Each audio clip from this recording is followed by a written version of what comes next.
everyone. So, are you ready to know some interview secrets?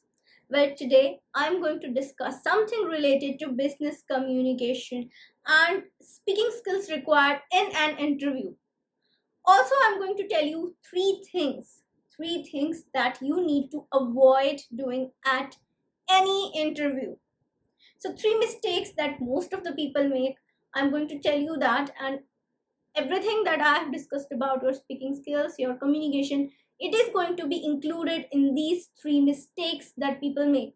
So, this video is for all the working professionals, freshers, as well as experienced. So, let's start. Three mistakes that I have watched a lot of people that they do at the interview, at any interview. And they are very small, itty bitty things that we do not pay attention to, and they contribute a lot in your selection process because they make some kind of impression. And when you don't care about these three things that I'm going to tell you today, your impression is not good. The interviewer do not receive a positive impression about you. So the mistake number one is never be late at your interview. Never be late. Reach on time. So whenever we say reach on time, people think that reaching on time means reaching exactly on the given time of the interview. That is the biggest mistake you might be making. You know why? Because, for example, say you have an interview scheduled for 9 a.m. on Friday. Now, what most of the people will do is they will reach exactly on 9 a.m. But 9 a.m. is not your reporting time. 9 a.m. is the time your interview is scheduled. You need to always report 15 minutes before your scheduled time or the time that has been given to you. Whether they tell you that this is your reporting time, whether they tell you that this is your interview time, whatever they are telling you, reach 10 minutes, 10 to 15 minutes before. When you do this, you give out a really good impression on the interviewer.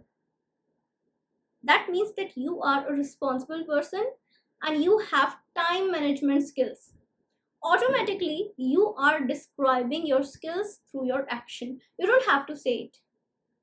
And when you say about your this particular skill, even if you're elaborating it during the interview, they are going to get a positive impression subconsciously. Subconsciously, they know that you arrived on time. You are a person who is true to the word.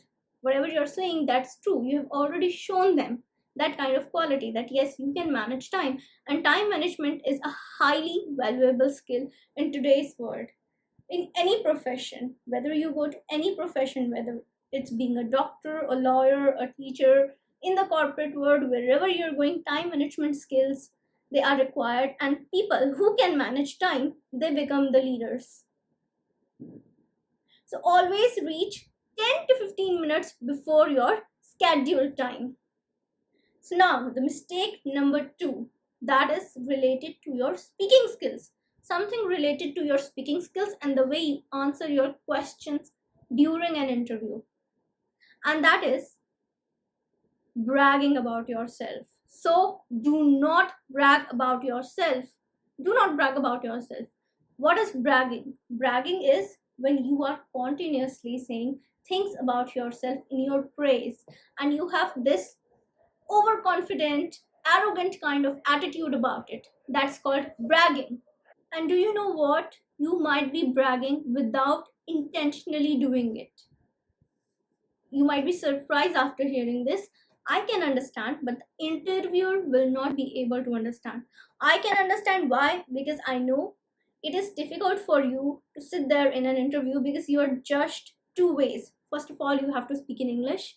That is a challenge.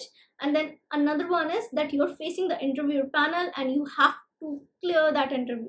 So you have this thing in mind that I have to clear this interview, the pressure of the interview, and then again the thing is that you have to speak in English. You have to give quick responses in this language which you are facing right now a bit challenge using, or you're not confident enough right now using it. That creates a nervousness, and in this nervousness, in this situation, what people do is they start bragging, and that is what we need to avoid. We don't have to brag. I can understand, but interviewer cannot understand, and even you will not be able to understand when you started bragging about yourself. So the thing that you need to do is you need to remain calm, keep calm, be cool, take your time while answering a question, because telling about the details about your quality, that's different, and bragging about yourself, that's totally different.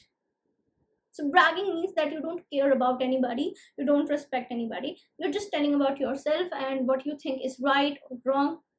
You have to take into consideration what is the question, and then you have to answer accordingly.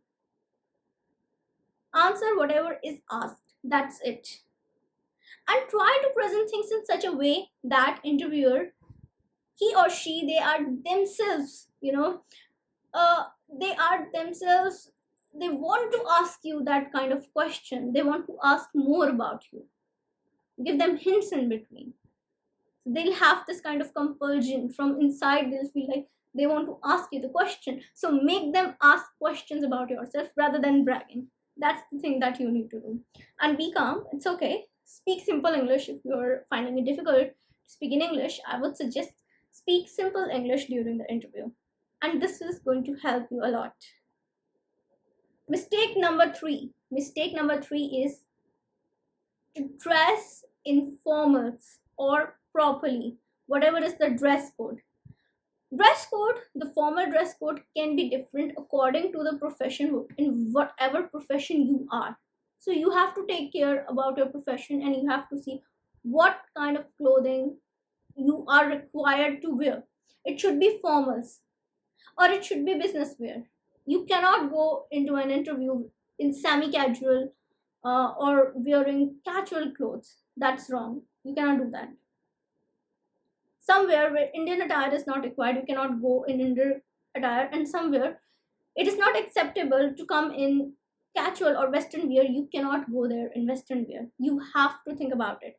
At a lot of places, if you consider Indian formals for ladies, that's a sari. So you need to wear that plain sari, plain bordered sari, that works. And if you are allowed to wear westerns, simply wear trouser, crisp shirt, and you're ready to go. Because first impression is the last impression. That is true. If you are able to impress your interviewer with your first impression, you will find a positive energy during the whole interview process. You will find it easier. A positive vibe from their side, a positive vibe from your side, and you will see that it is going much smoother than you expected it to go. So please dress properly, take care of the clothes that you're wearing, wear formals. Remember, you have to wear formals. Check the background of the company, whatever is required, wear that. And that's it. You'll have a good first impression because you look professional. And when you're going for an interview, you need to look professional. The more professional you look, the more chances are there that they are going to get impressed by you and you are going to get selected in the interview. So these were the 3 tips today that we covered regarding interview. I hope that you found this helpful and you liked the video. I'm going to make more such videos for you regarding business English, communication, and our English speaking skills, vocabulary, pronunciation. All the videos are going to come soon. So do subscribe to the channel, like this video, and share this video with your friends. I'm Shivangi Gupta, and I'm gonna see you next time with a new topic. Till then, take care and bye.